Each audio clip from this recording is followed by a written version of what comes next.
Maayong hapon sa tanan. Magandang araw po sa lahat. Luzon, Visayas at Mindanao.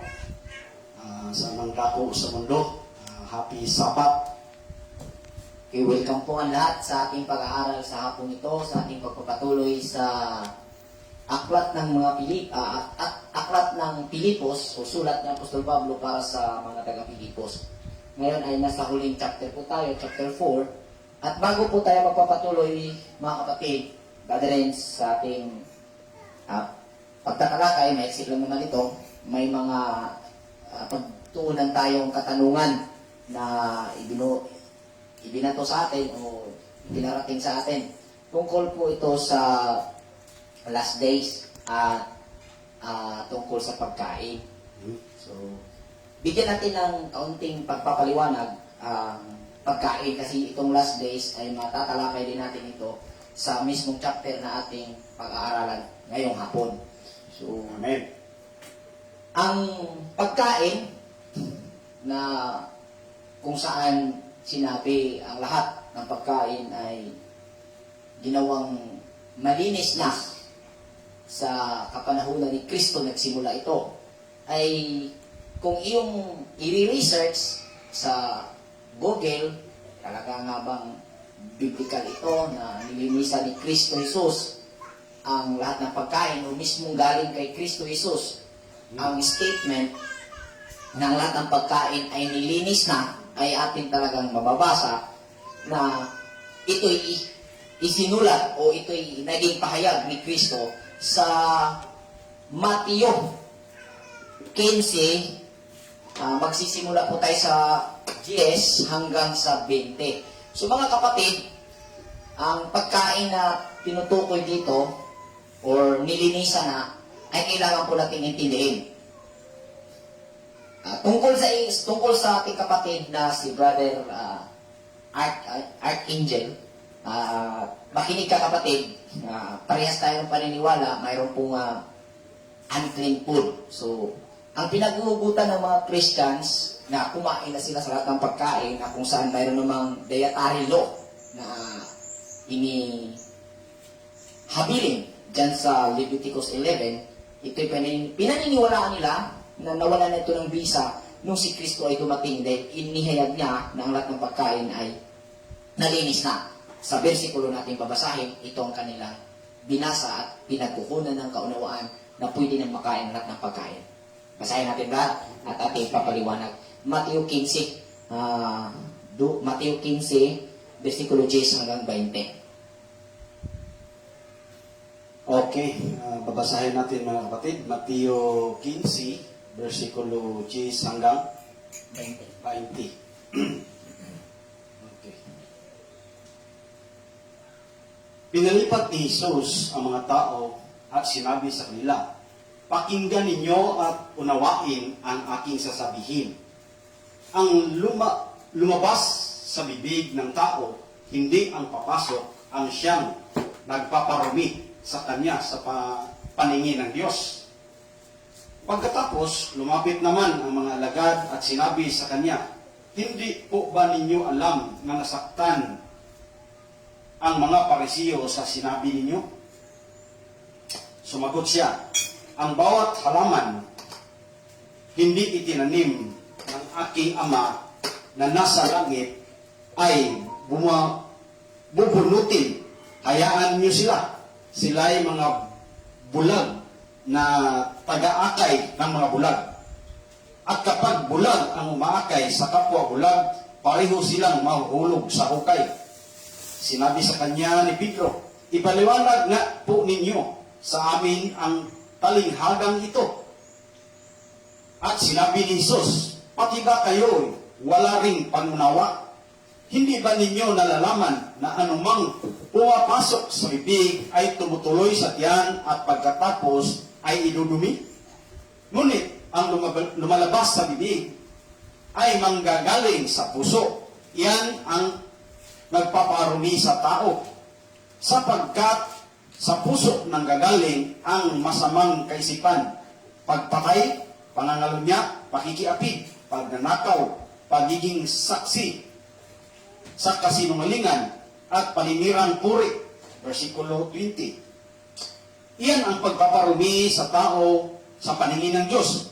Hindi nagiging marumi ang isang tao kung siya man ay kumain nang hindi muna makahugas ng kamay sa paraang iyon sa minanang katuruan. Amen. Okay, so kung ating mapapansin, pinutol ito ng mga gumagamit sa talatang ito para tabunan at gawing matibay na rason ang besikulong ito para ang lahat ng pagkain, Brother Renz, Pwede nang kainin. o lahat ng kinakain nila ay ituturing na Malinis. malinis na. At ito'y alay na sa Biblia, kumbaga biblical na ito, sa katuruan ni Kristo. So, kung ating napapansin sa bandang dulo ang sinabi po riyan, may na-mention diyan sa paghugas ng kamay. Hugas ng kamay. So, yung issue dito ay hindi tungkol sa lahat ng pagkain. So, kung ating makita sa itaas nito, bago naganap ang ganitong statement, ay hindi nga naghugas ng kamay ang mga apostoles nang sila'y kumain. Hindi ibig sabihin, mga kapatid, na walang hygiene itong mga apostoles. Sa kaugaliang Hebreo o sa kaugaliang mga Paraseo na nalalaman ko, sa paghugas ng kamay, Brother Renson, mayroon po silang tinatawag na ritual na kung saan ay sa paghugas ng kamay, may bibigkasin sila. So ako'y naniniwala na hindi naman walang hygienic itong mga apostoles sa ilalim ng pagtuturo ni Yahweh o ni Yeshua. Talagang mayroon ito. Ang posibleng nangyari, hindi nga sila sumunod sa ritual na kung saan mandato ito sa mga Paraseo o sa sekta ng Judaismo sa kapanahon ng Jesus. So, ang nangyari, kumain sila nang hindi sumunod sa ritual.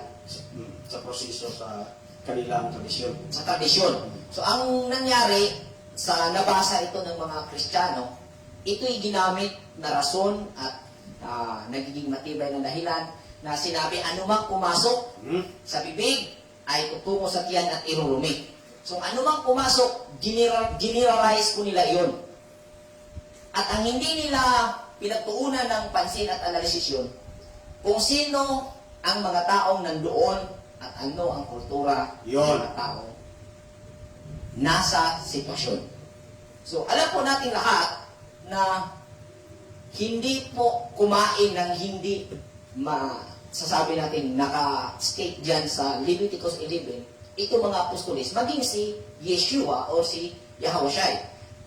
Kasi, kung ating mapapansin, patay na si Yeshua nung nanaginip si Simon Pedro sa Acts chapter 10. Kung saan sinabi, kumuha ka't kumain. Yung bumaba yung isang parang muskit o lambat na nakakaroon ng mga maruming pagkain. Ang sinabi ni Pedro sa kanyang panaginip, hindi pa niya naiunawaan yung nakita niya, ay mula pagkabata ko, hindi ako nakakain ng maruming pagkain.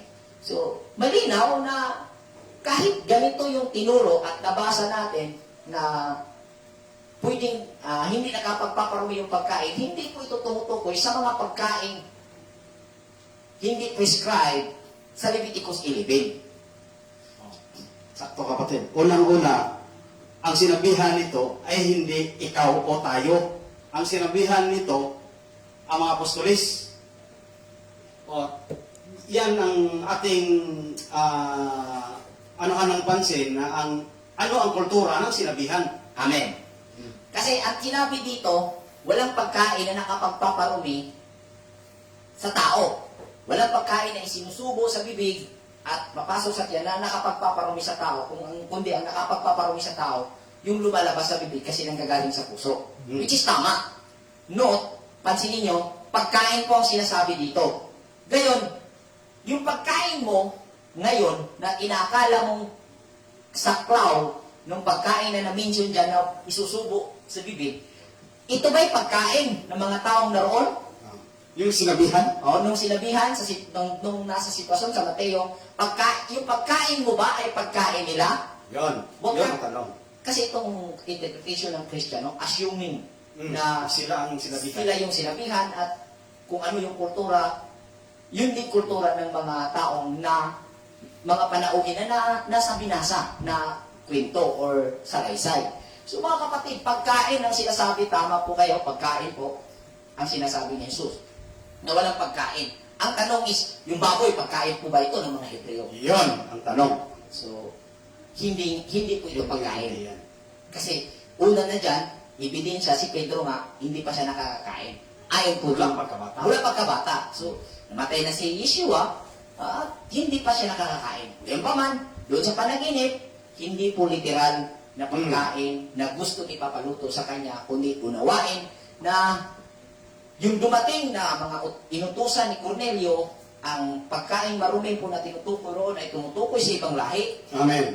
na kung saan nilinisan na. Hindi ibig sabihin ng mga pagkain itong hayop na itinuturing na marumi na isinulat ni Moses sa Leviticus 11 na pinawalang bisa ni Jesus o ni Pablo o sa kasaysayan ng New Testament upang ito'y magiging pwede ng kainin. Amen. Hindi po ito inaalam. Amen. Kahit basahin nyo lang diretso yung buong chapter na yan, malalaman nyo na hindi tungkol yan sa pagkain.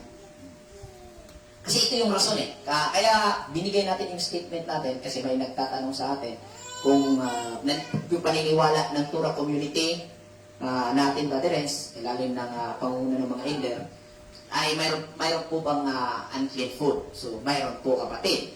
At ito nga yung rason namin tungkol dito sa verse na ito, kung saan ito yung pinaka iniisip na matibay na bersikulo ng mga Kristiyano o ng mga kumakain ng mga pinagbabawal sa Leviticus 11 para i-reason nila na ipinahintulot na ng Messiah. So yan po ang ating maikling pagsasagot yun sa tungkol sa pagkain. Ngayon pa man sa ating isang kapatid, Fernando Taripa, may tinatanong din siya, although yung tanong niya tungkol po ito sa atonement at na-comment po siya doon sa ating video sa atonement, sa Day of Atonement, kung sino nga ba daw yun si Azazel. So sa Leviticus 16 verse 10, mababasa po dyan na sa seremonyas ng mga Jewish o na sa ilalim ng mga pare sa kapanahunan ni Moses ay maghahanda po sila ng 2 kambing. Sakto. At yung 2 kambing ay gagawing palabunutan. Magsasagawa ng palabunutan. At yung isa ay mapupunta sa pagkaalay kay Hawa at yung isa ay mapupunta para kay Azazel. Yun po ang nakasulat dyan. At maano po ba yung pagkasulat na parang yung words na Azazel ay mayroon siyang entity, parang may entity siya ba? Parang may personal May siyang persona. kung saan doon mapupunta ang kambing na maging para sa kanya. So, alam po natin, Brother Renz, na itong mga seremonyas na itinuro ni Moses o iginawa ng mga Israelita sa pamagitan ng mga pangunguna ng mga pare ay may spiritual na kahulugan. Amen. So, yung kambing na kahulugan po nito na kung saan ipinapaalay ng mga Israelita sa panahon ng kanyang pagka-realize na sila ay nagkasala. Ang kambing kasi, yung spiritual symbol po nito ay balance and resilience. So, inialay ito ng isang taong nagkasala o ng buong sambayanan dahil tumutukoy po ito sa pagbalanse at pagiging resilience ng isang bayan o ng isang tao. So, bakit yung sitwasyon na yun ay sa atonement ay mayroong 2 kambing na inialay? So, yung isa, yung para sa Yahweh papatayin. Ibig sabihin, yun yung iaalay, yun yung magiging sacrifice para sa seremonyas. Yung isa naman ay kasama pa rin yun sa seremonyas ay pakakawalan doon sa wilderness. So, ang words kasi as, Hebrew word po yan ng kambing. So, may nagdugtong na L as L. So, yung L is Elohim, from the word Elohim. So, Kung ating titingnan, mga kapatid, ito ay tumutukoy sa guilty na nararamdaman ng isang tao na nakakapagtanto o nakaka-realize na siya ay nagkasala. No? Sa panahon na kung sa Bisaya pa, nakaambo siya ba? Sa panahon nga nakaambo siya, nung napagtanto niya na siya ay nagkasala, ayon sa sa instruction, ang tao pag nalaman siya nagkasala, siya mag-alay. So, pagka nag-alay ka, at lalong-lalo na sa atonement, kasi atonement ito nangyayari na nandun yung para kay Azazel, na-realize mo na sa nakaraang taon, yung mga nagawa mong pagkakamali, ay tinitingnan mo at gusto mo itong sabihin natin, gawa ng paraan. Hindi kasi ang Torah community tulad ng ibang mga may practice o Jewish practice na sa araw ng atonement, hindi ka lang kumain, hindi ka lang magtrabaho, sa loob ng 24 hours, magawa mo lang yun, yung Diyos o yung Elohim na nasa langit ay gawin niyang lilinisin ng iyong kasalanan. Hindi po kasi ganun ang interpretation ng Torah community. Amen. So, ang interpretation po namin, sa pamamagitan ng seremonyas na isinasagawa, nandun po yung aral na kailangan mong iikot at gawin mo sa buhay upang mangyari na mapapatawad ang iyong kasalanan. Amen. Wala pong Diyos sa langit na tumitingin sa iyo at nakapag-fasting ka ng 24 hours at hindi ka kumain, hindi ka nagtrabaho, ay papatawarin na inyong kasalanan. Wala pong ganon. Hindi po ganon ka baba o hindi po ganon ka easy yung mapapatawad ang iyong kasalanan. Kasi kung ganon ang rules, sa mga makasalanan, sa mga mamamatay tao, sa mga kriminal, sa mga lahat ng mga masasamang gawain, kayang pagtiisan ito. Kaya nilang gawin yun. Kung kaya mong ikaw ay matuwid na gawin ang hindi kumain sa 24 oras at hindi pagtrabaho, how much more sa mga masasama? So, kung ganyan, doon sa seremonyas, napapatawad ang iyong kasalanan, magagawa ito ng mga makasalanan. Ibig sabihin, pwedeng gawing piki ang fasting. Eksakto. Yes, andun yung hindi ka kumain, hindi ka nagtrabaho, hindi yung mapipiki. Pero yung intention ko, kung wala itong tamang pangunawa, ay mangyari na maging piki ang iyong fasting. Eksakto. So, mayroon kang dapat gawin, mayroon kang self-reflection kung ano yung mali na nagawa mo, ano yung hindi epektibong pamamaraan na nakita mo sa nakaraang taon, ay iyong gagawin na itatama ito at gawa ng pamamaraan at ialay mo yung plano sa Panginoon para maging mapatawad ang iyong kasalanan. So, yung Azazel, yung isang kambing, ay tumutukoy po ito sa iyong guilt feelings na iyong papakawalan dyan. Or sabihin na natin, limutin mo dyan sa iyong isipan. Amen. Pakawalan mo dyan sa iyong isipan. Yung iyong guilty. At ialay mo ang balanse na pamamaraan sa buhay. Amen. Ialay mo yung kambing, yung ugaling kambing, para magpatuloy ka sa iyong journey sa nagsisimulang taon Amen. ng iyong buhay. So, hopefully, yung ating naging sagot mula sa tanong na ito ay nakakaabot ito kay Brother Hernan Taripa tungkol sa Azazel. So, ang Azazel, ulitin ko, hindi po ito, Walang personal. walang personal entity po ito, kundi ito po tumutukoy sa guilt feelings na nararamdaman ng taong nagsisisi, normal yan. Amen. Kailangan mong pakawalan dyan, or kailangan mong limutin, o kailangan mong sabihin na natin isang tabi at magpatuloy at gamitin yung balanse na kahulugan doon sa kambing na inialay para sa Yahweh. Eksakto. Dito sa may additional tanong pa yata, hindi po ba papatayin yan, Brad? As in, pakawalan lang sa ilang. So literally, kung ito'y ginagawa ng mga Israelites, noon, tunay nga papakawalan ito sa ilang. Pero, hindi po ito tungkol sa kambing na literal Amen. na mapapakawalan. Kundi symbolically yung pagpapakawala doon sa kambing sa ilang sa espiritual na kaganapan na iyong naunawaan Amen. habang ginagawa yung pagpapakawala sa kambing sa ilang. Eksakto. Kasi pwede mo namang papakawalan yung kambing pero hindi mo mapapakawalan yung guilt feelings mo. So kailangan mong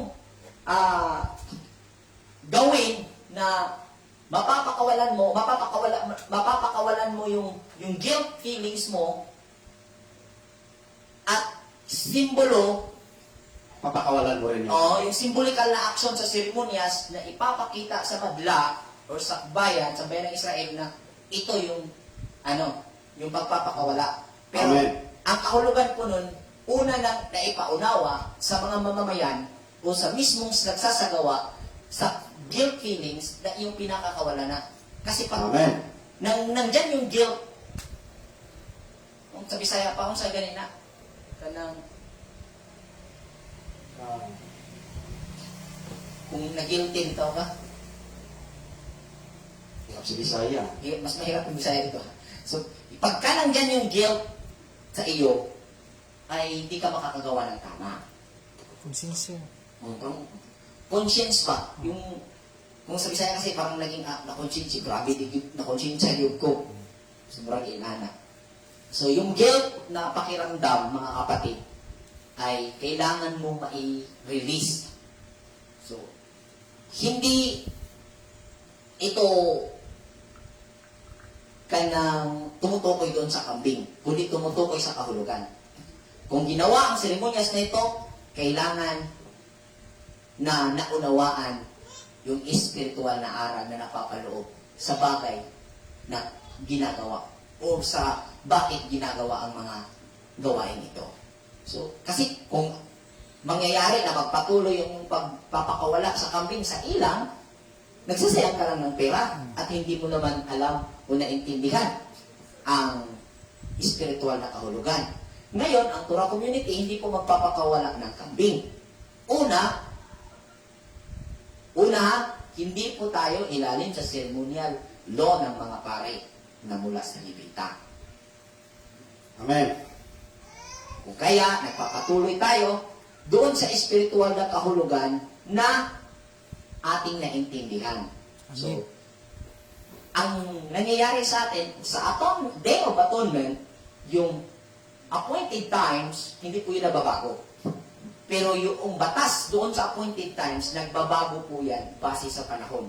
Dahil walang pare sa ating kapanahonan ngayon at wala tayo sa kapanahonan ni Moses.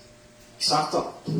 So, yan lang po, Brother Taripa, at nawa ay nakakatulong po ito upang makamit mo ang kalinawan tungkol sa tanong na ito, tungkol sa asasino. Okay, so, may dagdag bro?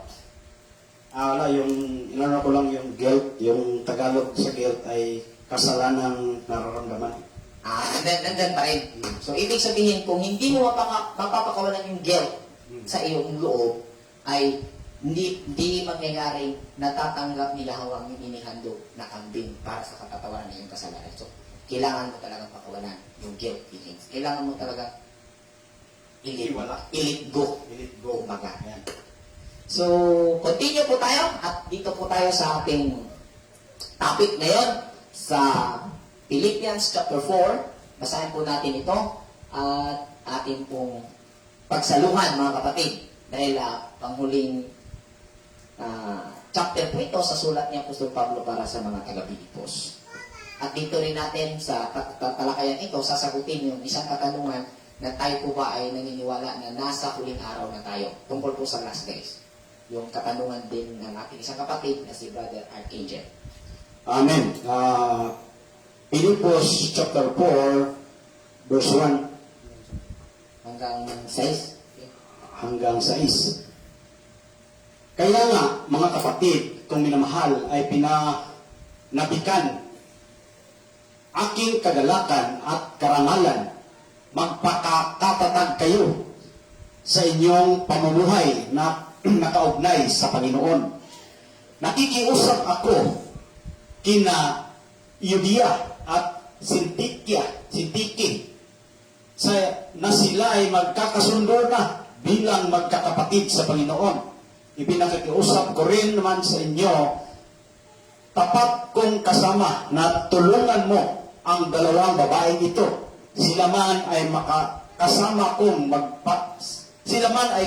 kong nagpapagal sa pagpalaganap ng magandang balita, kasama si Clemente at ang iba pang kamang gagawa ko. Ang pangalan nila ay nakasulat sa aklat ng buhay. Magala kayong lagi sa Panginoon. Inuulit ko, magala kayo. Ipadama ninyo sa lahat ng inyong kabutihang loob. Malapit nang dumating ang Panginoon. Huwag kayong mabalisa tungkol sa anumang bagay. Sa halip, hingin ninyo sa Diyos ang lahat ng inyong kailangan sa pamamagitan ng panalangin may pasalamat. Amen. Amen. So, yan. Sa verse 2, may na-mention po dito si Apostol Pablo para sa mga taga-roon sa Pilipos tungkol kay Judea at Sintiki na sila yung magkakasundo na. Ibig sabihin na mayroong mga mananampalataya sa Pilipos na Hindi nagasundo. may hindi pagkakaunawan, Brother Renz. Kahit sabihin natin sila ay active sa church or sa mismong assembly, Amen. ay mayroon silang hindi pagkakasundo. So, pinakiusapan ni Apostol Pablo na magalak sila. So, dahil ang mga taong ito ay ang kanilang mga pangalan Amen. nakasulat sa aklat ng buhay. Marami ang nagtuturo at marami ang nagbabahagi, mga kapatid, nitong aklat ng buhay na ito daw ay nasa langit. Itong aklat ng buhay ay nasa langit raw. At sabi pa nga nila, ito'y bubuksan sa tuwing ikaw ay haharap sa araw ng paghuhukom. Gayunpaman, kung ating aanisahin ang statement ni Apostol Pablo para sa mga taga-Pilipos, tingnan po natin kung tutugma po ba yung itinuro na ang aklat ng buhay ay bubuksan pagdating mo sa araw ng paghuhukom sa langit. Kung talagang ito nga ba ay ang langit ay nandun ba sa pagkamatay mo ay mangyayaring mapupunta ka roon at isasagawa ang paghuhukom doon sa entrance baga ng langit kung saan papapasukin ka sa langit kung ang iyong pangalan ay nasa aklat ng buhay. Pero, alam po natin, sa sitwasyon ito, sa kaganapan ito, si Apostol Pablo ay buhay. Amen. Pero bakit niya alam at bakit niya nasabi na si Anteke at si Judea ay ang pangalan nito ay nasa aklat ng buhay. So, yung aklat ng buhay na sinasabi, na ano rin ito, kung saan tinuro o mayroong katanungan tungkol sa muling pagkabuhay na sinabi ni Misaya na ang tao pagka na bubuhay muli o binuhay muli, lahat naman ay bubuhay muli, sabi din niya, nasa ano din yan, Juan, ay matutulad sa mga anghel. So, kung aanalisahin mo mga kapatid, praktikal, no? Madalian lang na analisasyon. Ang aklat ng buhay, ito po yung memorya. Amen. Na nasa bawat tao. Kung saan tinutukoy ni Apostol Pablo sa pagka-symbol ng pananampalataya sa Pilipos o sa mismong Messianic history ay tatak na yung pangalan nitong dalawa. Dahil ang sabi, sila'y kasama niyang nagpapagal para sa magandang balita. Amen. So, tumutukoy pala ito sa memorya, sa aklat ng buhay, na kung saan doon po nakapatik ang mga pangalan ng mga nakapag-contribute at hindi po ito tulad ng isang libro sa langit na kung mabigat ang iyong nagawang mabuti, ay naisulat ang iyong pangalan sa aklat ng buhay at during Judgment Day, yun ay titingnan at nasulat yung pangalan mo ron, papasok ka sa langit. Sa Torah community, mga kapatid, walang langit na lugar na magiging pupuntahan matapos mamatay ang iyong katawan. Ang langit ay ang satisfaction na nararamdaman ng tao sa kanyang pinagsisikapang pangarap o kanyang pinagtatrabaho ang pangandoy sa kinabuhi na marating niya. Habang siya buhay. Habang nasa katawan o nasa physical na buhay na katawan ng tao, mararamdaman niya o mapupuntahan niya ang langit. Ang langit at impyerno ay hindi po totoo na ito ay tutunguhan ng tao matapos ang buhay sa physical. Ang impyerno ay ang paghihirap dulot ng hindi makatarungan at hindi patas na pagtugon sa sitwasyon na kinabibilangan. Ang langit ay ang reward ng isang taong nagiging gumawa ng tama at karapat-dapat, katarungan, hustisya sa bawat sitwasyon na kanyang kinaroroonan. Kaya ang langit at impyerno, hindi po ito totoo na pupuntahan ng tao sa pagkatapos ng kanyang physical na journey. Wala pong langit na lugar o walang impyerno na lugar. Spiritual sitwasyon po ito. State of mind po ito na kung saan magiging kalagayan ng tao resulta ng kanyang pagtugon sa sitwasyon na kanyang kinabibilangan. Sino man sa atin, maging tutungo roon at magiging mapupunta roon sa langit kung tayo ay magiging tutugon ng makatarungan at may justisya pamamaraan sa lahat ng aspeto ng ating pakikipagtransaksyon, relasyon, ugnayan sa ating kapwa-tao. At vice versa, kung hindi natin magawa ang makatarungang pagtugon, impyerno ang ating paruroonan. Ang impyerno, hindi po ito ginawa para ang tao ay tapusin ng Diyos, kundi ginawa po ang paghihirap, ang kahirapan, ang kapaitan na mararanasan. Ekspresyon po ito ng pag-ibig ng Diyos upang ang tao ay babalik sa kanyang orihinal na disenyo kung saan ginawa tayo ayon sa kanyang imahe na ang Diyos ay kabutihan. Amen. Okay. So, nawa ay naintindihan natin ang tungkol sa aklat ng buhay. Wala pong aklat ng buhay na katulad ng sinabi, na nanaginip ako sa araw nung nakita ko makyat daw siya sa langit sa kanyang panaginip. Nung nakapunta siya sa langit, nakita niya yung book of life, may logo pa ron eh. Ang logo dun, Jesus Secret. Huwag na natin masaktan yung kapatid natin. Ang masasabi ko lang din, kapatid, yan ay panaginip lang. Panaginip lamang.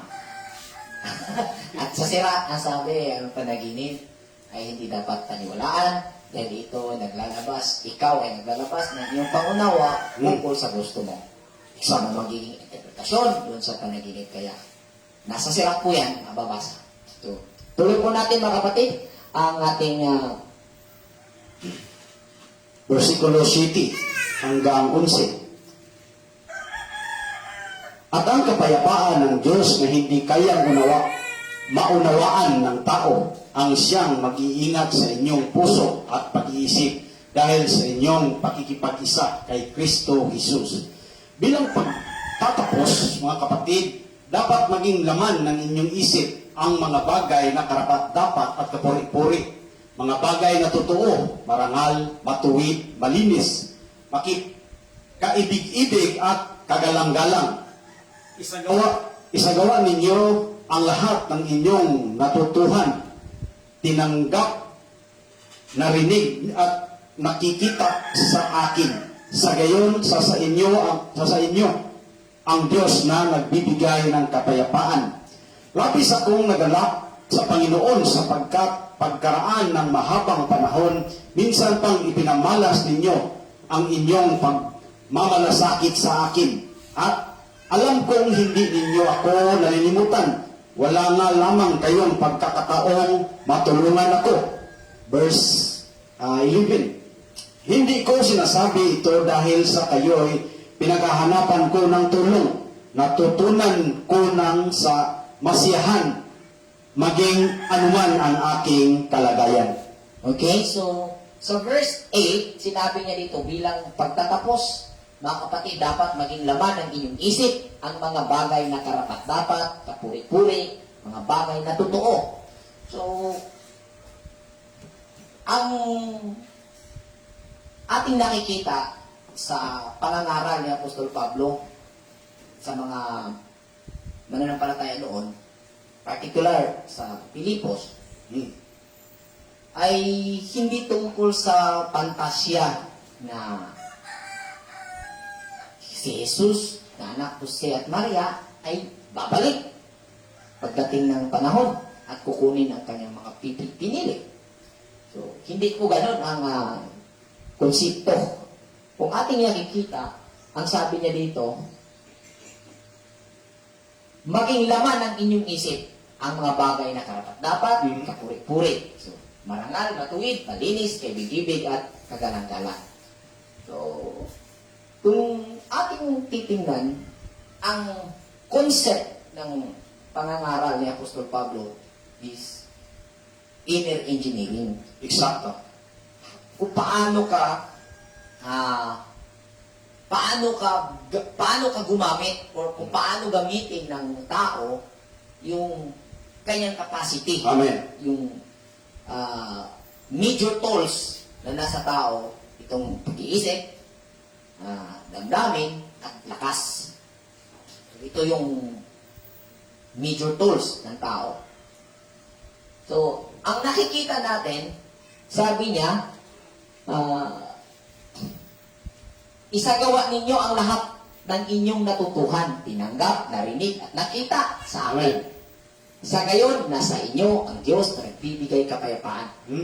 So, matapos yung sinabi na ang maging laman ng isipan, karapat-dapat, kapuri-puri, kagalang-galang, ay kasunod niyang statement ay isagawa ninyo ang lahat ng inyong natutunan. Amen. Tinanggap, narinig, at nakita sa akin. So, hindi lang niya naisali sa kanyang sulat. Masyadong hahaba na, brother.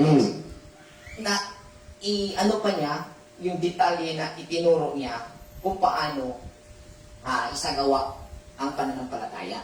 So, ako'y naniniwala na tungkol po sa paggamit ng ating human capacity, Amen. ang pangangaral na isinigawa ni Apostol Pablo bilang mga mananampalataya.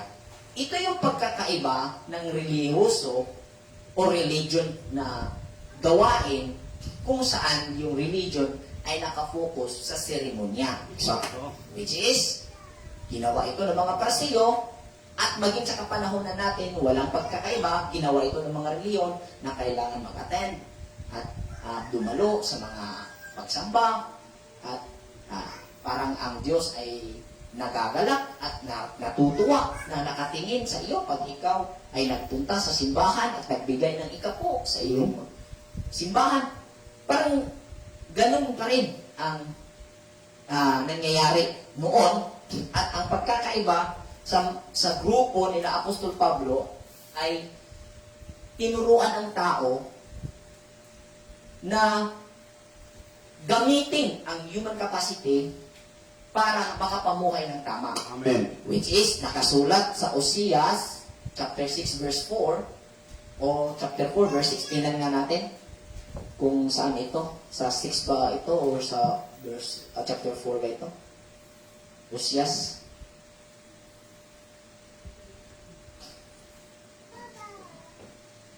Chapter 6. Chapter 6, no? Verse 4.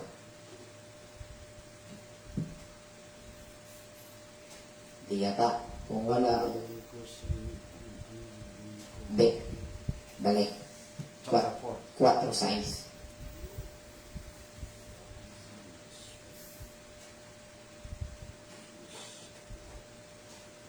Ayun. Naputol ang aking bayan dahil sa kamangmangan. Kamangmangan. Sapagkat itinakwil ninyo ang karunungan, itinakwil ko rin kayo bilang pari. At dahil kinalimutan ninyo ang kautusan ng inyong Diyos, kalimutan ko rin ang inyong mga anak. Okay? So, ang nakakaputol o nakakalipol sa bayan ng Israel ay ang pagtakwil sa karunungan. Amen. At ang karunungan, hindi po ito magmumula sa doktrina ng reliyon. Amen. Ang karunungan ay magmumula po ito sa sistemang iyong kinaroroonan. Eksakto. Which is, yung function, the whole function, na kung saan ikaw ngayon ay nakakakita, Amen. nakakaunawa, Amen. nakakadama, Yes. yan po yung karunungan, o yan po yung total function ng karunungan, dulot ng sistema ng matuwid, kung saan yan po yung Diyos, Amen. na kung saan creator, may likha sa lahat ng bagay. So, kapag ang magiging pagmumulan ng karunungan na iyong pinaniniwalaan ay magmumula outside sa iyo, mula sa ibang tao, mula sa grupo, o mula sa pastor, mula sa sinong ministro, Delikado yan. inakwil mo ang karunungan. Amen. Dahil ang karunungan ay nasa sayo. So, Eksakto. ano ba ang ginawa ng mga Misayanit na tagapagturo sa panahon ni Jesucristo? Hindi niya sinabing, dahil sa akin gumaling ka. Dahil sa pananampalataya, Amen. gumaling ka. So, kita mo, hindi dahil ni Jesus gumaling siya, Ah. kundi dahil sa paniniwala Amen. niya, gumaling siya. Mm. So, ano ang possible na nangyari o ginawa ni Kristo o ni Jesus o ni Yeshua during his time? Ano po yung posibleng ginawa niya? Ina-activate niya. Amen. Ina-activate niya yung tao. At, kumbaga, tinuruan niya yung tao, ini-educate niya yung tao Eksakto. tungkol sa capacity na Ah, kinaroroonan niya. Mm. Kaya ang sabi ng Matthew, seek ye first the kingdom Yun. and His righteousness. So, ang kingdom ng Lord, o ang kingdom ng God, ang kingdom ng Diyos, ang kaharian ng Diyos, ay ang sistemang kung saan tayo umiiral. Amen. Yan po yung kingdom. Kung yung ma-recognize na yan po yung kingship ng Panginoon, hanapin mo ang righteousness. Eksakto. Hanapin mo kung paano ka mamuhay. Ano ang batayan, patas at makatarungan na batayan. Ang lahat ng bagay ay idatagda. Eksakto. So, yan po mga kapatid ang ating nakita. At kung kaya, sinabi ni Apostol Pablo, isagawa ninyo ang lahat ng iyong natutunan, tinanggap, tukoy po ito, tungkol po ito, sa itinuro ni Apostol Pablo kung paano gamitin ang human capacity Amen. na kung saan sanhi na ang mga Israelita ay naputol o natakwil o nalipol dahil sa kakulangan ng karunungan kung paano gamitin ang ating buong capacity. So yan po mga kapatid. So, ang sabi niya, next verse, verse 8. Verse 12. Verse 12. Naranasan ko na ang maghimikahos. Naranasan ko na rin ang managana. Natutunan ko na ang sikreto kung paano masiyahan sa anumang kalagayan sa buhay. Ang mabusog o ang magutom, ang managana o ang maghihirap. Ang lahat ng ito ay nagagawa ko dahil sa lakas ng loob sa akin ni Kristo. Gayunman, ikinagagalak ko ang ginawa ninyong pagtulong sa akin, mga paghihirap. Alam naman ninyo na mga taga-Pilipos na kayo'y lamang ang iglesyang nakahati ko sa hirap at ginhawa nang umalis ako sa Macedonia nung ako'y nagsisimula pa lamang sa pangangaral ng magandang balita. Nung ako'y nasa Thessalonica na, ilang ulit ding pinadalhan ninyo ako ng tulong. Hindi sa hangad kong laging tumanggap ng mga kaloob, kundi ang nais ko ay makatanggap kayo ng masaganang gantimpala. Okay, so sa verse 12, sinabi yan, naranasan ko na ang makikahos, naranasan ko na rin ang managana. So, nasulayan na ni Apostol Pablo Baderens nga abundant. Yes. Nasulayan din niya, naranasan din niya, na yung Ikahos. pagkikahos, natutagi wala. Wala. Pero Yeah. parang kung hindi mo, kung sa istorya pa, isang kahit isang tuka. Yun. Kumbaga, muntik-munti ka na, Wala makain. na walang makain, pero meron naman. So, hindi talaga, kasi ang sabi naman King David, never pa daw niyang nakita sa buong buhay niya na isang taong matuwid ay nagutom. Amen. So, ang labanan po dyan is, tulad na sinabi niya, sa nakaraang verse, dun sa verse 11 na, maging laman ng iyong isipan ang, yung karapat-dapat, yung kaya-aya, at basta yung mga magaganda ang maging laman ng isipan. So, ang sabi niya dyan, natutunan na niya yung sikreto. Balik mo sa 12. Yan. Natutuhan ko na ang sikreto kung paano masiyahan sa anumang kalagayan sa buhay. So, dito tayo mag-focus kasi ito yung sikreto na natutunan niya yung pamamaraan. Kasi sa origin version, wala naman ako nakita. Sa ibang mga version, hindi naman sikreto sinasabi. Kaparaanan. So, natutunan niya yung kaparaanan na kung paano mamuhay sa anumang sitwasyon. So, kanina, ipinayo niya na magalak kayo. Amen. Anumang sitwasyon ay magalak kayo. Sinabi niya na magalak. So, lisod man po kayo, magkatawa-katawa ka o niya. Pati na lisura. Pagkati ng lisura. Sobrang hirap na tapos Magkatawa-tawa ka. tumatawa ka pa rin. No? Hirap yan. Parang hipokrito sa kanan, no? Dinadaya mo na yung sarili mo. Nalaya mo na yung sarili mo. Parang mahirap talaga yung isagawa, yung sabing magalak ka, na andun ka sa gitna ng paghihirap. Sa aking nakitang pinaka-example po ito ay si Jose, the dreamer, Joseph the dreamer. Kung ating mapapansin, gumawa siya ng mabuti, naging sanhi nang siya'y kamumuhian ng kanyang mga kapatid. Inihulog siya sa balon at napagdesisyonan na ibinta bilang alipin sa Ehipto. Pagdating sa Ehipto, nagiging ando pa rin siya, nanatili pa rin siyang matuwid na tao, Sakto. at naging katiwala siya ni Potiphar. Nagustuhan sa asawa ni Potiphar, gusto makipagsiping sa asawa ni Potiphar, ayaw niya.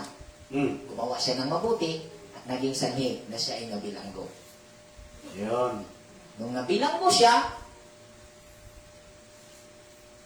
kung ating titingnan yung determination dito ni Jose, kung sa atin mangyayari ang ganitong kaganapan, halos di mo na matagalan ang ganitong sitwasyon, Brother Renz, kasi yung pangarap mo, siyempre, nakita na ni Jose yung paraisong panaginip niya, yung nakikita niya tuwing bata siya, na siya magiging pinuno ng kanilang tribo, o maging kilalang tao. Biruin mo, buwan at bituin sumamba sa kanya, nag-bow down sa kanya. So, mahirap mangyari yung ganong pangarap na sa sitwasyon niya siya ay nasa bilangguan na. So, ang nakita natin, nagkatotoo nga dahil ang makapangyarihang iluhin ay nagsasagawa sa ating pangarap kung saan siya yung nagpapakita nito sa atin, sa ating kabataan. Nung bata ka pa, may marami kang makikita magagandang sitwasyon na mangyayari sa iyo sa paglaki mo o sa pagtanda mo. So, yun yung nakita ni Jose. At hindi natin trabaho na gawin yun. Na maging mangyari ang nakita mong magandang sitwasyon na ipinakita sa'yo ng kabataan mo. Hindi mo trabaho ang gawin yun. Dahil hindi ikaw o hindi ang tao ang magawa. Kundi siya. Ang gawin ng tao, sumakay sa pamamaraan at magiging makatarungan ang kaniyang respond doon sa mga madadaanang sitwasyon tungo sa magandang pangyayari na naipakita. Una na naipakita nung bata ka pa. So, ang nangyari, ginawa ni Jose, patuloy na siyang panig sa kabutihan, Brother Renz, at nagkatotoo na siya ay nagiging gobernador. Sakto. So, ang aral is, paano niya natagalan? Paano niya natiisan? Paano niya nagawang Manatili. magiging tawag nun sa maging consistent. Magpatuloy sa paggawa ng mabuti. Kung saan nagkalit-silitsin ang kinabuhi. Yung iba naman kapatid, pagka ganitong nasa medyo nakaangat na siya ng buhay dahil katiwala siya ni Potiphar at yung asawa pa ay inakit siya at inano niya. Kumbaga, ang tawag niyang hindi niya sinakyan ba? Tapos nakulong siya. Sabi, buti pa sana. Ay, pag-ibirahan ko. Pinalatan ko na lang yun. Hindi ako hiwalay sa patas na pamaraan. Nakulong na tuloy ako. Kumbaga, sinisisi na madalas sa tao kulang sa kaalaman. Yun. Kulang sa kaalaman. Walang pananampalataya doon sa matuwid. Ipinakita na tumugon ka ng makatarungan. Amen. Kumbaga, sinisisi pa yung ginawang mabuti. Kumbaga, pinagsisihan pa yung mabuting ginawa na kung saan nagiging sanhi sa kanyang kinaroroonang sitwasyon. Kung ating titingnan si Apostol Pablo sa sitwasyon ito, siya ay nasa kulungan. And chapter 1, siya nagpaabot na siya ay nasa kulungan. Pero ang sabi niya, tutunan niyang magalak sa anumang sitwasyon. So, ano ang sinabi niyang sikreto dito? At napagtiisan niya or na-manage niya, ito yung dapat i-intake ng mga mambabasa, hindi yung kung ano-anong aral na kukunin dyan para makipag-debate, no? So, ang atin is kung paano niya nagginawa, Brother Renz. So, sa nakita ko, sa aking analysis yun, nung sinabi niya, maging laman ang inisipan, tungkol ko ito sa mind setting. Mind setting ba? Na positive thinker. Amen. Dapat. So, kahit si Jose ay nasa kulungan, si Apostol Pablo nasa kulungan din, sa sitwasyon niya, hindi ibig sabihin na nandun ka na ay kumbaga parusa sa iyo. Amen. Mayroong hindi mo aasahang mangyayari kapag tutugon ka at papanig ka sa kabutihan. Amen. So, manatili ka lang sa kabutihan, panig sa kabutihan, may hindi mo aasahang pangyayari na mangyayari sa buhay mo. Amen. So, yun yung ating nakitang aral. So, paano ito inano ni Apostol Pablo? Sabi niya, maging laman ng iyong isipan. So, ginawa ni Apostol Pablo, kahit nandun siya sa kulungan, positive pa rin Amen. ang kanyang tinitingnan. Kasi ang ating nakikita ngayong mga aral, no? Kung ano daw ang nasa isipan mo, yan daw ang magiging reality sa iyo bukas. Kumbaga, kung ano yung naging laman ng isipan, yun yung mga mangyayari, posibleng mangyayari sa iyo. So, kasi yung ating isipan, magnet. Magnet ito. Ang nangyayari sa atin, kapag nasa paghihirap ka at gumawa ka ng mabuti, na nagpabilanggo ka sa psychological drama. Kawawa ako dito, kawawa ako dito. Kumbaga, sa bawat pangyayari na kinaroroonan ng bawat tao, ay pinili ng tao na siya ay maging sugaan. Mm.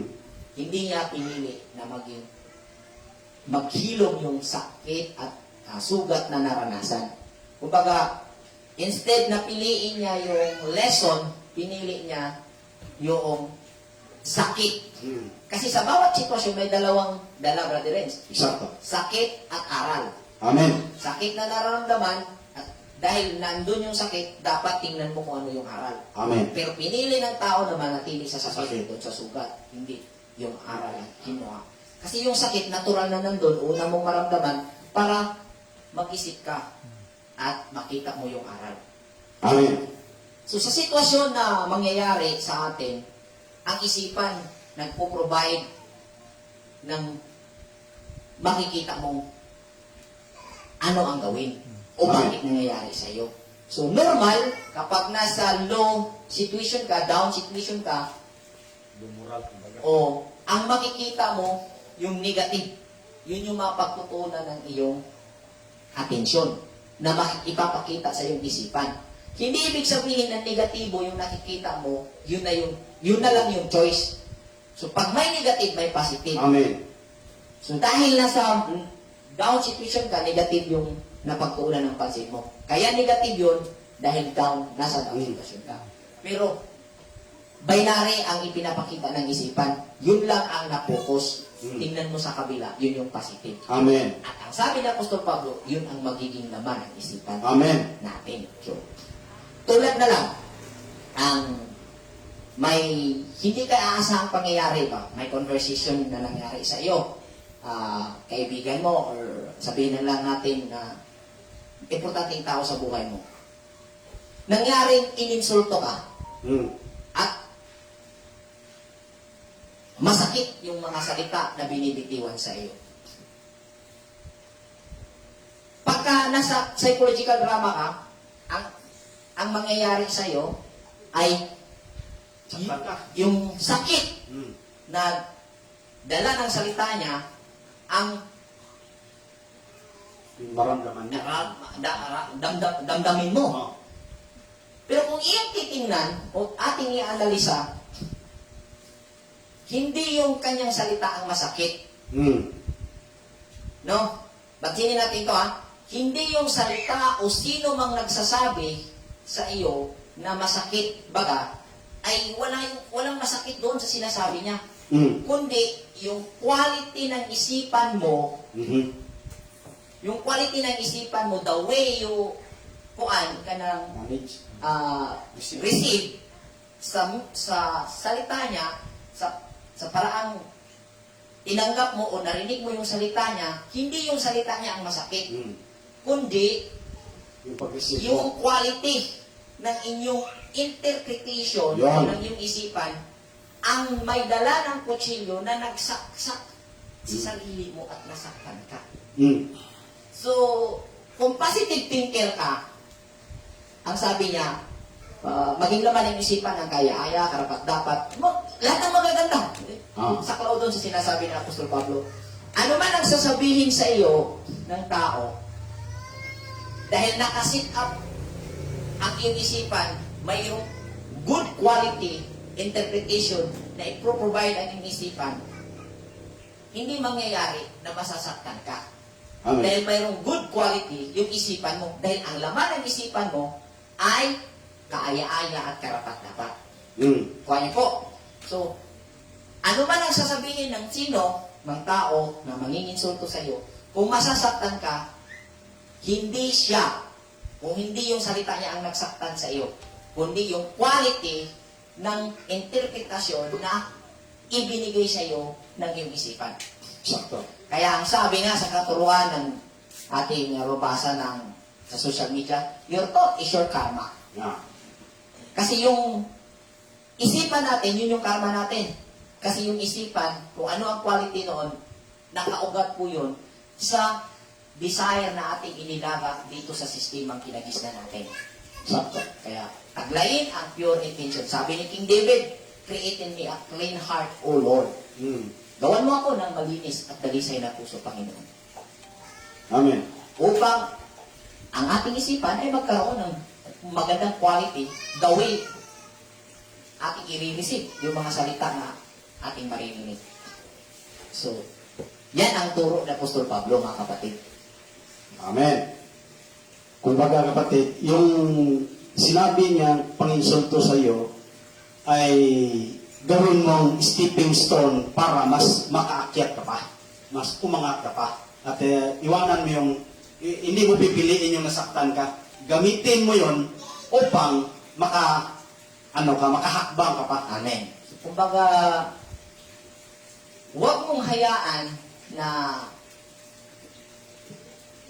hayaan yung salita niya ay magiging tools na i-twist ang good quality ng iyong isipan para ang iyong isipan ay magsagawa ng interpretasyon na saksakin ka. So, ang iyong isipan, ang iyong interpretation, ang pinaka dapat may shield. Yun. Dapat may shield. Kasi, kung ang mangyayari ay hindi mo kahayaan na magiging effective ang salita niya, masaktan ka, mag-bounce back yun sa kanya. Kumbaga, babalik din yun sa kanya at walang magiging mangyayari sa iyo. Pero kung hindi mo alam ang ganitong capacity na itinuro sa pamamagitan ng Biblia, sa ganitong pangunawa na sinagawa natin, ay hinahayaan mo ang ibang tao na makialam sa capacity mo. Kumbaga, yung isipan mo parang hinayaan mo manhihuin ng ibang tao. In other term, mayroon kang pahintulot na maging mamanipula ka. Kaya, kung ating titingnan, 99% sa mundong ito, may ilalim po sa manipulative na dominion. Government, company, even sa buong mundo, Sakto.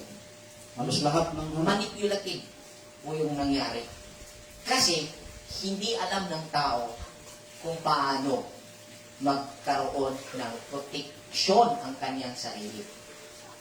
Kailangan malaman ng tao paano niya protektahan ang kanyang energy, paano niya protektahan ang kanyang presensya, at paano niya pahahalagahan ito. Amen. So, kaya yan ang magiging laman ng ating pag-aaral dito. Biblically po ito, yan ang itinuro. Dahil ang meaning ng Torah ay instruction, guide, direction, and way of life. Pagka natuto kang proteksyonan ang iyong energy, natuto kang proteksyonan ang iyong presensya, natuto kang proteksyonan ang iyong sarili, ay magiging epektibo ka sa buhay mo. Ano po ba? Amen. So, yan po ating nakita, mga kapatid. At balikan natin itong sa verse 4, Sis Rose, balikan natin verse 4 tungkol sa pagbalik ng Panginoon. Kasi ito yung magiging conclusion natin para sasagutin natin ating kapatid kasi patapos na yung verse 4.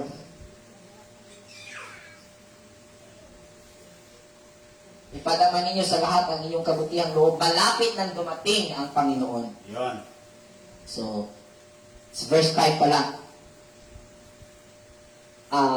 Itong malapit nang dumating ang Panginoon, ang interpretation nito na nakakabit, ito'y pagtugon na rin natin sa tanong, no? Kung naniniwala ba tayo sa huling araw, we are in the last days, na naging itinanong sa atin ng ating kapatid na si Brother Archangel.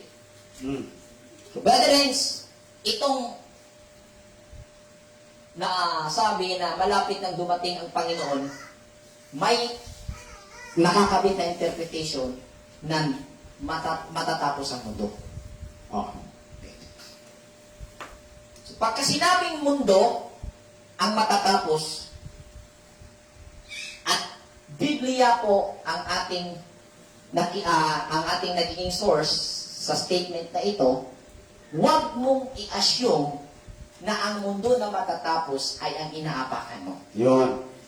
So, sa tanong ni Brother Archangel kung ang Torah community ay naniniwala we are in the last days, yes, pero hindi po katulad ng interpretasyon na nasa mga tao ngayon ang aming naintindihan. Dahil ang mundo na nasasabing nasa huling araw na para matatapos ito, ang mundo na tinutukoy dito ay hindi ang pisikal na mundo, Amen. kundi ang mundo na naging estado ng kaisipan, spiritually, kaisipan po ito na kung saan pangunawa ito na nasa mga tao ngayon, sa buhay ng mga tao ngayon. Amen. Na kung saan sa Genesis chapter 1 verse 1 to 2, ang sinabi dyan nung sinimulang gawin ang mundo, hindi po yan ang mundo na lupa at ang mga bagay na iyong makikita, kundi yan po ang pangunawa na namumuo sa sanggol na bata na Amen. isinisilang. Kaya pag sinabing mundo, Brother Archangel, na matatapos at nasa huling mga araw na tayo, concept po ito ng pag-unawa na tinatangkilik ng nakararami. Sakto. So, hindi po matatapos ang mundo na pisikal, Amen. kundi ang konsepto na tinangkilik ng mga tao na siyang mundo na sinasabi sa Pedro na matatapos. Sa 2 Peter. Yung konsepto na pangunawa na nasa mga tao ngayon ang unti-unti nang nalalapit ang katapusan. Amen. Kasi nagsisimula na ang era ng spirituality. Sakto. Kaya, ang pagdating ng Panginoon na sinasabi dito, na kung saan mababasa rin sa Matthew, Brother Renz, hindi po ito si Jesus. Amen. Kasi ang sinabi po doon sa Matthew, tungkol sa pagbabalik ng anak ng tao, ay tumutukoy po ito sa bawat individual. Kasi pag tinanong, kailan babalik ang anak ng tao, wala daw nakakaalam. Wala nakakaalam. Maging ang anghel sa langit, walang nakakaalam. Hmm. At ang interpretasyon ng Torah community kung ano itong anak ng tao, hindi ito si Jesus. Amen. Dahil kung anak ng tao, sino ka ba? Anak ka rin ng tao. Oh. Di ba? Sakto. At nung sinabi na ang tao ay hindi ba ganinyo alam, nung nagpapagaling si Jesus ng may karamdaman, sabi niya, hindi ba ganinyo alam na ang anak ng tao ay may kapangyarihan na magpapatawad ng kasalanan? Sabi nila, ang tao ito, Diyos lang ang makakapagpatawad. So, di ba ganinyo alam? Wala ba kayong alam na ang tao ay makakapagpatawad ng anak ng tao ay makakapagpatawad ng kasalanan? Hindi rin ito si Jesus ang magpapatawad. Kasi sino ba ang nagsasabi sa'yo kung ikaw ay nagkakasala? Sino ba ang magsasabi sa'yo na pinatawad ka na ng Diyos? Eksakto. Mayroon bang Diyos na sabi nga, okay ka na, pinatawad na kita. Kalukuhan. Sino ba ang magpapatunay na pinatatawad ka na ng Diyos? Di ba, Brother Rich? Eksakto. Sino ba magpatotoo? Kung may nagawa kang pagkakasala, sino ang magpapatotoo na pinatawad ka na ng Diyos? No? May istorya nga, Brother Rich, eh. Isang pastor, na-link ang kanyang sarili doon sa young people, sa youth. Mhm. At nangyari na yung hindi kaya-ayang kaganapan between youth and pastor. Pastor. At nagkaroon na ng komisyon doon, nagkaroon ng ano sa church. Ito, ano to? True to life story. Ito life story to eh. Mismong naranasan na ano ko to, na nasaksihan. Sasahan. At ang ginawa ng pastor, nag-fasting siya. At sabi niya, nung magbalik na siya sa service, sa church service, pinatawad na daw siya ng Diyos. Wow. Sino pa ba daw yung, sino ba kayo na hindi magpapatawad? Siya nga daw, na hindi niya halos mapatawad ang kanyang sarili, Pinatawad siya ng Diyos. sinabihan ng Diyos na pinatawad na siya ng Diyos. Wow, galing. Pero yun ay wika niya. Ah. Sabi niya, so, Paano mo ma-prove yun? paano mo ma-prove na kung saan may mababasa ka na pinatawad na siya ng sa mga pangyayari na ating natunghayan sa Biblia, walang nagsasabi na may Diyos o may boses na nagsasabi, pinatawad na kita, Mm. at may nakasaksi. Yun. Ang nangyayari dyan sa mga pagsasalaysay, Brother Reds, between God and dun sa taong nagkasala, between Diyos and dun sa taong nagkasala, at nalaman niya pinatawad na siya.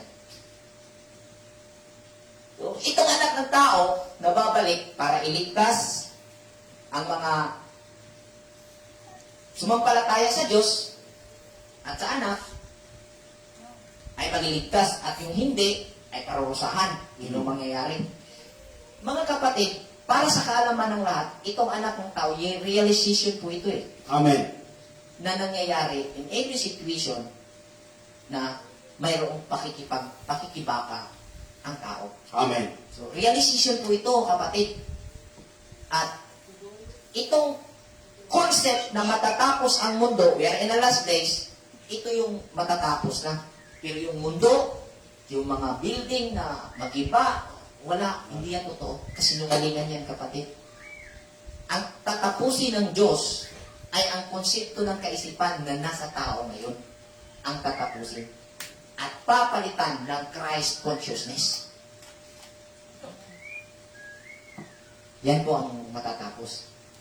Kaya yung anak ng tao na babalik, yung Panginoon na babalik, yan po ay ang realization period na every now and then nangyayari po sa atin, every may pakikibaka tayo na nagaganap. So nawa po ay nakakatulong ang talakayan ito sa ating mga kapatid, at sana sa lahat ng mga makapanood ay maging pagbubukas ito ng inyong analisisyon para suriin ang kinatatayuan ninyong pananampalataya tungkol sa Diyos na nasa langit, na nasa likod ng alapaap, na suriin at imbestigahin ang pananampalataya niya. Amen. So, magandang hapon sa lahat at happy Sabat. Shalom Aleichem. King Shalom.